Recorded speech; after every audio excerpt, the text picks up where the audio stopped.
think you should.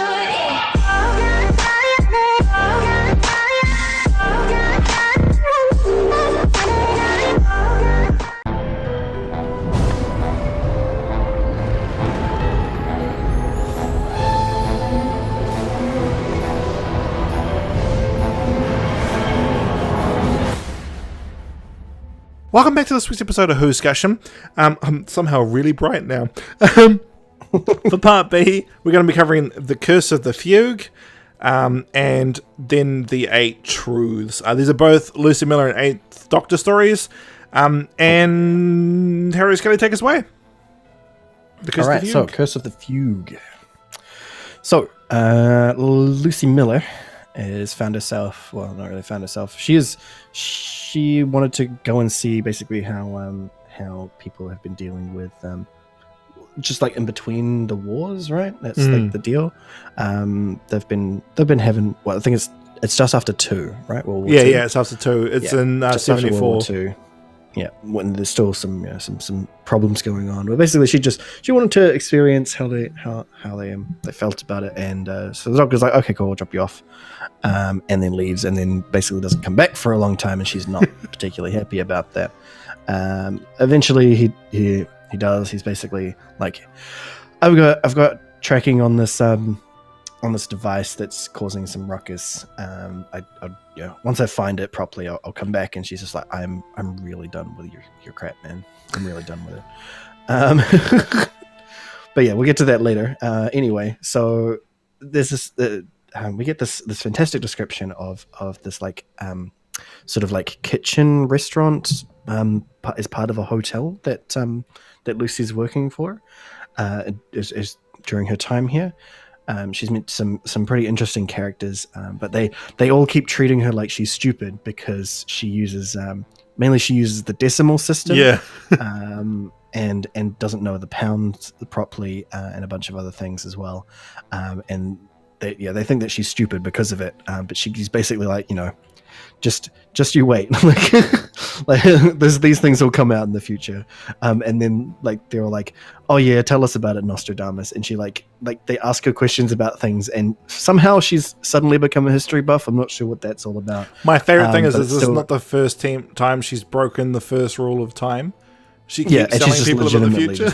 Yeah, she's legitimately telling people about the future, like, but there's this really nice moment where like this Polish guy is like, what about my country? And like she says like, oh, like they become a democracy and all that sort of stuff, and he's just like grabs her by the hand and like is very solemnly like, thank you Lucy, and she's like, what? I'm just telling you the truth. Like, doesn't realize how big a deal that is for the Polish. Like, it's pretty great. But then like things like what about the Soviet Union? How did that fall? Like, what was the deal with that? And she's like, oh yeah, it fell, blah, blah, blah. Like, just completely ruining it. And then she even says to herself, why am I still speaking? Like, it's really good. But yeah, it's also kind of heartwarming for like the idea that like so many of the bad things that happened back then and like the things that people were worried about back then got fixed in the end. Mm-hmm. And it's nice to know that there, even for like terribleness like that, there is a light in the tunnel, and it's, it makes you really think about the bad things that are going on right now, even.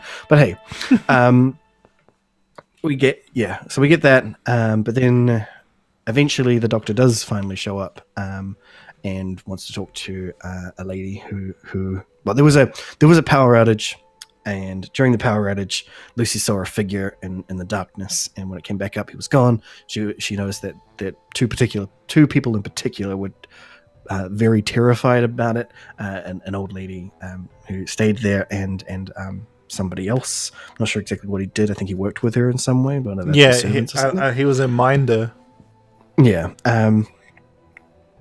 So the doctor eventually finally shows up, and comes to visit the old lady, and basically tells her that she was a spy during the World War II, known as the Karate Cat, something like that. It was pretty great, whatever her name was. Yeah, and she's just like, no, what are you talking about? You silly. It's really good. And that basically we get this storyline of hers is that she was this the special agent, and particularly she later on in life she does past this point in her life she writes an autobiography about her spy days and things about it. Particularly, she leaves out a particular part of it that the Doctor notices, that they talk about the Nazis trying to find occult items, which is it's a nice folk myth that has been perpetrated, particularly by things like Wolfenstein and Indiana Jones. So it's fair to make that part of Doctor Who lore as well, which is pretty funny.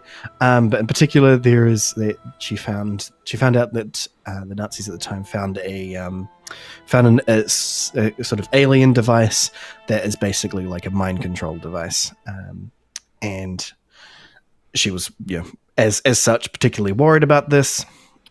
She finds out that this is going to be sent back to the Fuhrer, and there's going to be some documentation that's sent, and she tries to intercept that, but finds that the guy who was going to do that had a change of heart and basically had taken the device away with him. She eventually tracks him down, and because he's being basically controlled by the device, she has to kill him, and only takes half of the device. Eventually, at this point, after having explained this to the Doctor and Lucy figures out that the other piece is in the hand of the servant guy, her minder. Her minder, and she's just like, oh, of course it is, basically. And it turns out that the reason that this, like, these power outages and stuff have been happening and like terrible things are happening is because these two parts of the device are coming together. They're like the rest of the residents have like started becoming like terribly angry zombies. There's a lot of like anger being floated out in the room as well. Where like he's the minder's getting angry and about how the fact that she killed his dad, and Lucy's getting angry about the Doctor leaving her behind for so long, all that sort of stuff. He does it a lot to Lucy as well. He does. So it's really weird why she's not used to it by now. But anyway, so she the Doctor eventually manages to talk them into giving him the two pieces. One has been dissolved in a bottle and still manages to operate like a machine. It's clearly like some sort of like the Terminator sort of deal, sort of stuff, where it's like it's capable of like retaining its shape after that. Anyway, he talks them into giving them the two pieces. He takes them away with the minder and just vaporizes them and saves the day. And that's the end of the short trip. It's a proper short trip. Yeah, that's actually a proper short trip, which was good for a change. Yeah, really mixed it up. But it was still very interesting, and yeah, it definitely hasn't lost any quality because of that. Sheridan Smith's reading was quite good as well, especially since it was recorded 5 years after she left the role. Wow, really? Yeah, so she really bought it. Well done. She really did. Like, I didn't hats off, Sheridan. Notice she was gone for a day. Yeah. Her Lucy was still her Lucy. I was like, that's fantastic. She must have just like putting on old shoes. She's pretty good. What are your thoughts on it before we jump into the next one? It's very interesting. I like the whole play on the fact that the Nazis had occult items. That's always amusing to me. Yeah. It's it works. It all works. Cool. I think it's interesting that this story is about a mind control device, and we'll find out later on why I find that so funny. But with the Nazis and occult, as you said before, that's a bit of a trope. It happens a lot in fiction. But what I love is the reason it happens in the Whoniverse is because of Seven. Yeah, because Seven legit had that totally happen. Yeah, he's the magic doctor, and he ends up getting involved with the Nazis quite a bit, actually. It's fantastic. I'd love to be Ace, and by love, I mean no, I wouldn't. Like, out of all the doctors, I think Seven is the least one I want to travel with. He'll be like, Floyd, I you don't know know. that I stuff? think it would be pretty funny. You know all that stuff you haven't come to terms with? Yes. I'm gonna make I'm you gonna come make to terms with them. I don't want to do that. You don't have a choice. Oh, I'm the Seventh Doctor. They're so like, wow, man, what a frightening Doctor. But as Harry's going to say, I think this is very good. I thoroughly suggest this one. This one's on their Spotify. This one, so you can listen to it for free. You get a 320 kilobit rip if you buy, or it doesn't say, one of the main releases. That's how I got this one. One of their main releases came with this one packaged in. So there are multiple ways to pick it up and multiple qualities, but it's really good. Sheridan Smith, I mean, 5 years away from the role, she still brings Lucy in a second. I quite like that she doesn't impersonate the Doctor. She just leaves. She lowers her Liverpudlian accent. But for everyone else she impersonates, I love that. It's quite good because Paul's voice is hard to get right. With the Companion Chronicle, where Charlie takes on what's his name? Charlie takes on the Toymaker, and the Doctor was turned into a ventriloquist dummy. That was fantastic.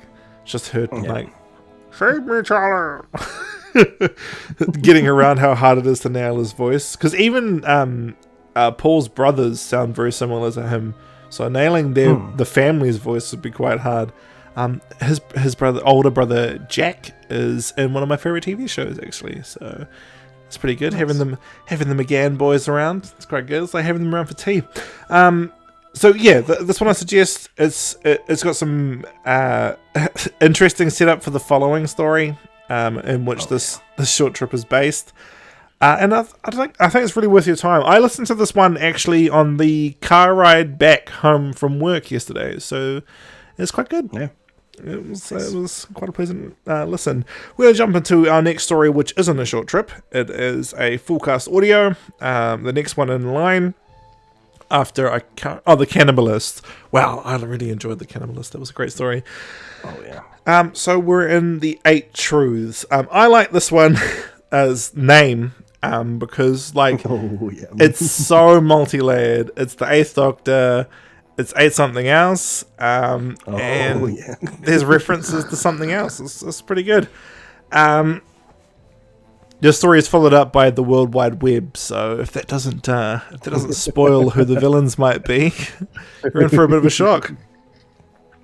Lucy has been put in another position again by the Doctor. The Doctor's like, hey, I want you to go check out what's happening in the climate in London 2015, in the political space. She ends up getting brought into this cult by, what's her name, Nancy? I can never remember that lady's name. It is Nancy, isn't it? I think it is Nancy. Karen. I take that back. It is Karen. So Karen, the last time we met her, she was traveling with the headhunter. And she's like, oh, I don't travel with a headhunter anymore. I'm part of this religion. And Lucy's like, oh, what religion? And then she's like, hey, you should just come hang out with us for a bit. We're not a crazy, scary cult. Turns out they are. We're not going to brainwash you. Yeah. So Lucy ends up getting brainwashed, and the Doctor's too busy having a good time at the space probe. He's like, this is so cool. Your space probe's gone missing. This is awesome. And he's having a good time. It's like the good old days. Yeah, it is like the good old days. He's like, this is great. I feel like I'm the 3rd Doctor right now. And they're like, it's funny you say that, because lots of 3rd Doctor stuff's going to happen in this story. And it's funny because this story is so Pertwee era. It's fantastically Pertwee era. That Lucy is absolutely Joe Grant. Yeah. Lucy's Joe in the story. Hands down. Controlled by the Master. I am the Master, and you will obey me. Which actually brings me to another thing. Call the Midwife has an actor that looks just like Anthony Ainley. It's frightening. My wife brings it up every time we watch the new episode. She's like, he looks like the Master. I was like, I know. I want him to play the Master, and there's rumours that he was going to, but they never came to fruition, which was annoying.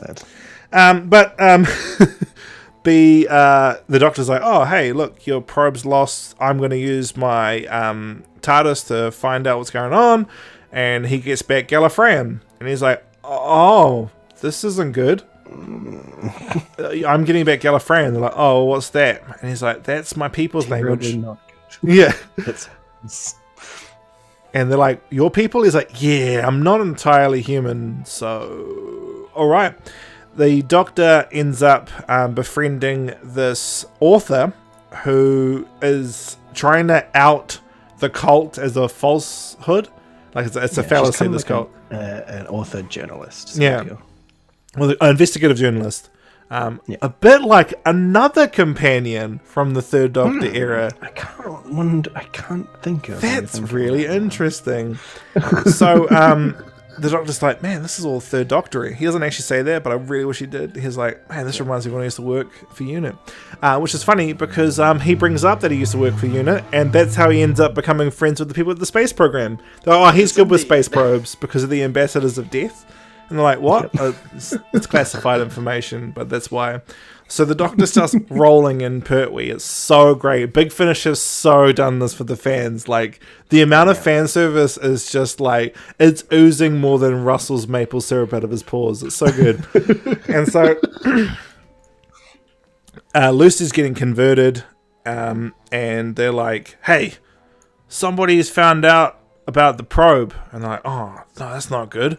So they send this courier package over to the space probe thing, and this is sent to the Doctor, and the Doctor's like, well, that's weird because only Lucy and you know I'm here, so you need to leave the room. And they're like, why? He's like, it's probably a bomb. And they're like, oh okay. So they leave the room, and the Doctor gets poisoned, and he's out for, it's weeks, right? He's out for 20 days. He's out for almost a month. Yeah, he's out for almost a month. So he was proper poisoned. He even goes into a selective coma to save himself. To save himself. This is all Third. Yeah, it's so Pertwee. It's great because like he didn't go blind and then not fix it. He actually healed himself, which is something the Doctor can do, and it's great because Tennant did that. So I don't know why 12 didn't fix his eyes. So the Doctor's been in a coma. He's like, oh no, what's happened? And they're like, oh yeah, well, and then they point outside. He's like, why is it green? Why is it like crazy red? And he's like, oh, because there's a sun. He's like, oh yeah. So before I got knocked out, I found out that they were using a Gallifreyan stellar manipulator, which was actually first ever reference in the Three Doctors. Which is again a John Pertwee story. It's so great. Like, stellar manipulator. And he was like, oh, sweet. So that's a fake sun. They've made a fake sun. And like, oh, okay. So he goes to see the author lady and he's like, hey, do you reckon you could get an interview again? Yeah, why? I'm going to destroy this cult and get rid of their validity. And they're like, oh, okay. So he creates this device that can control the sun, the fake sun. She gets the interview on public television, and she's like, I'm going to turn the sun green. And she does. And it's like, yeah, the sun's fake. And so that goes pretty widespread. And so the cult goes into lockdown. They pretty much quarantine themselves off from the outside world. Lucy's become their leader now, because she was seen as the chosen one, which I'm guessing comes down to time radiation, I'd say. But also, maybe. Also, what I think the reason is because Lucy walks into a dark room, the light turns on, and if you've been following Lucy's run, you hear a very familiar voice, and that's the voice of the headhunter. And so when that happened, I instantly messaged Harriet Scully. I was like, oh my god, there's a reveal that's so good, by the way. So the headhunter's like, yeah, by the way, lols, I've actually been working with Karen this whole time to create this cult from the ground up. Yep. And this is your new friend. And Lucy's like, oh my god. And then you hear a very familiar voice if you're familiar with Pertwee's run. And that's the voice of the Eight Legs. And Lucy goes, it's a giant spider. And the Eight Leg goes, don't use that word. I love how they hate that word so much. That's one of my favorite holdovers from his last story, Planet of the Spiders. Yep. So I was just like, this is so good. It's fantastic. So Lucy gets possessed by, I suppose, the new queen. How did their system work? It was more like a president, right? They didn't have a queen. They had just a leader. Because they were controlled by what's her face, the other old god, right? Yeah. Yeah. They were. She was controlled by the other old god. So they must have gone rogue since then. Since like 3 killed the crap out of their leader, and then regened, and 7 continues to to kill all. Yeah. And so 8 talks. They're like, "Hey, 8, how did you survive? I mean, hey, Doctor, how did you survive that radiation?" And then he's like, "Oh, it's all right. It wasn't enough to kill me. Not like last time." And I was like, "Oh, this is so good. This is so good." He's like, "Yeah, I got killed by radiation poisoning last time. I was the 3rd Doctor."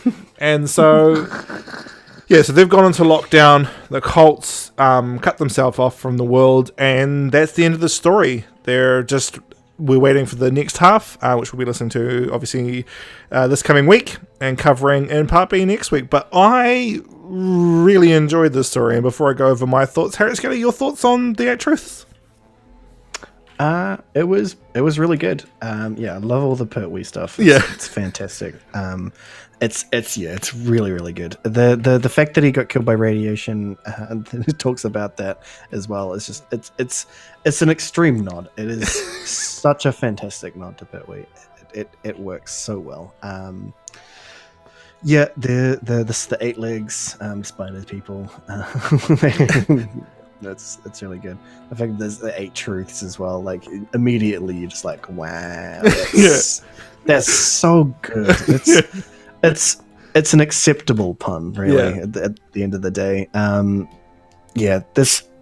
the fact that like the lead up with the short trip adds into it perfectly. That she's like really unhappy that the Doctor like keeps leaving her, and then like the way that they hypnotize her into getting with them is basically by basically brainwashing her into thinking that the Doctor had been manipulating her the whole time. The idea of the crystals, and then you find out that the crystals from the 8-leg planet. It's so good. It's so good, so well thought out, so well planned, so not Moffat. And not Russell T. It's so good. I think that they've set it up a lot better than Moffat.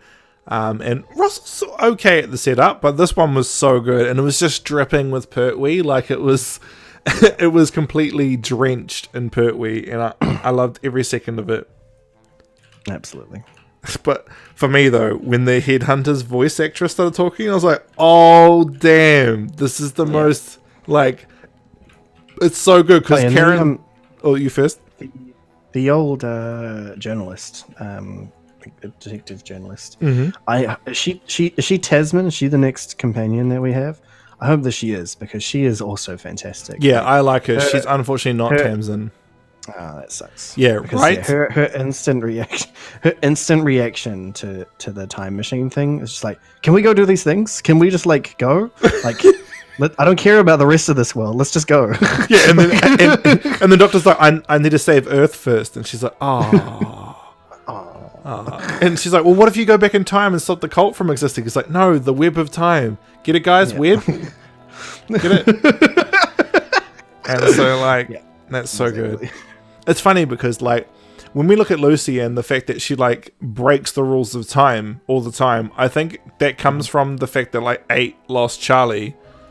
And the whole reason the whole Charlie and him becoming Gallifrey's answer to Satan is because of the web of time. So now he's just like, I don't even care. Like, he does not care about the web of time. I don't care anymore. Which is a great lead into being a warrior in a time war.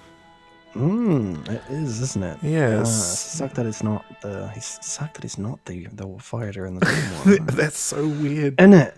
It's so weird. Big Finish gave him the 8th Doctor on a plate, and he didn't take it. It's so stupid. But yeah, this is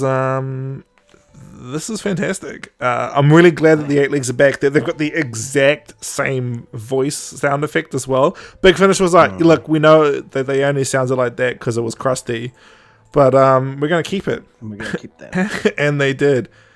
And apparently Whoa, the voice actress that plays the leader of the Eight Legs, she is a really prolific. Oh wow, she read Little Drummer Boy. Oh, no kidding. She's good. Beth Chambers is good. I really liked her heart. No. Ah, yes, my dear. So yeah, guys, this is a thorough recommend. I'm really looking forward to part 2. I hope it doesn't fall over. But this isn't Russell's run, so it shouldn't. It shouldn't. Yeah, I think next week, I'm looking forward we go. But you know what I'm looking forward to even more is when we start doing the main range, because that's going to be fantastic. Right, guys, we'll catch you next week.